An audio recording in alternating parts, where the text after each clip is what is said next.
difficult ending to a beautiful life. But it's the hard reality.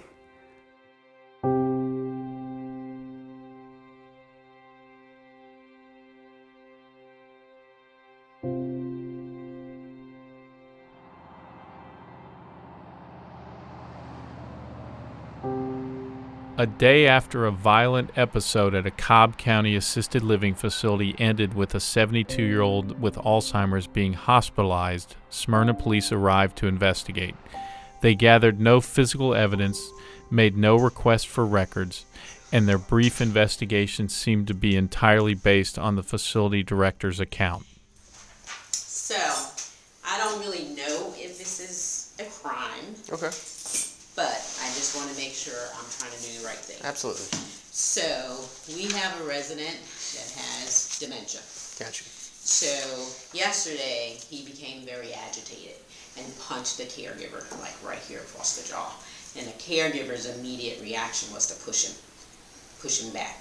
And unfortunately, when he pushed him back, he fell into the wall, hit his head, had to go get to the hospital and get 4 stitches. 18 days later, the resident Ronald West died from complications from a head injury suffered in the scuffle with an employee. An autopsy would later classify his death as a homicide. The case is emblematic of problems families across Georgia face after breakdowns in care at assisted living communities or large personal care homes, an AJC investigation found.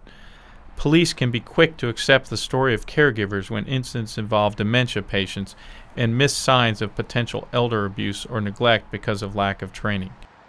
If the guy with dementia didn't, guy or girl with dementia didn't get pushed, okay, and hit his head, we wouldn't even be doing a report. Right. The only reason we would do a report is to kind of keep y'all safe. Regulators, who are often overwhelmed and short-staffed, also fail to conduct thorough and timely reviews. In the Provident case, the home's decision to initially withhold some information from West's son, the lackluster police investigation, and the failure of state regulators to conduct their own on-site investigation mean West's family has been largely on its own to seek answers. Up to the time of the incident, Job West said his father's care at the facility had been good, and the facility seemed to like him. So when Elaine Austin, the executive director, called to say his father had an accident and was in the hospital, Job West said he had no reason to be suspicious. So I got a call, and they said that Dad had an accident. When I came to the hospital, it looked like he sort of had a little bit of a black eye to a certain extent. His elbow was all busted up, and he had a crack in his skull that was 2 inches long, maybe, in the back of his head. And so, honestly, didn't think much about it. And then I got a text, I think the following day, about coming over and talking to the manager about what had occurred. And actually, I'm talking to our resident's son at 11, just to tell him the full story. Like last night, we just let him know that your dad had a fall, and we're sending him to the hospital. But I asked him to come in today so we can talk about it. Okay. That's when I found out that supposedly my father was asked to move chairs during dinner, and that my father punched or pushed one of the staff members. And in turn, the staff member pushed my father, shoved him. This is all from what I've been told, but basically he fell from the push and struck his head on the floor and cracked his head open. Basically, from the point of my father hitting his head, I think it was a total of 19 days, my father was dead.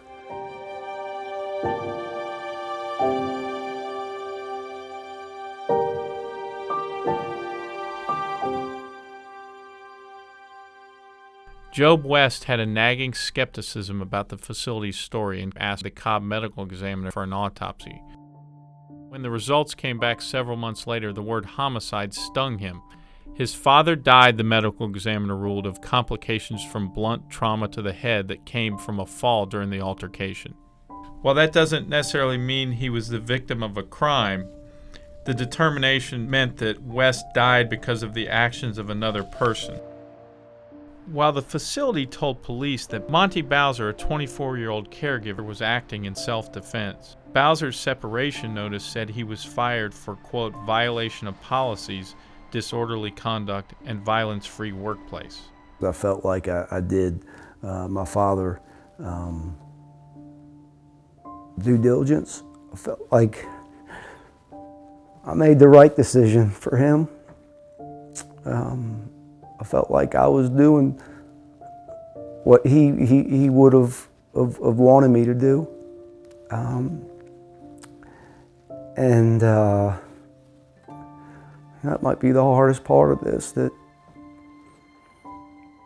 ultimately I'm the one who signed him up to be there and never would have imagined that my father would have lost his life directly related to an incident that took place at this facility. Wasn't what I didn't. Dementia and Alzheimer's is a horrible disease, but my father's life should have not ended at the hands of a staff member at that facility.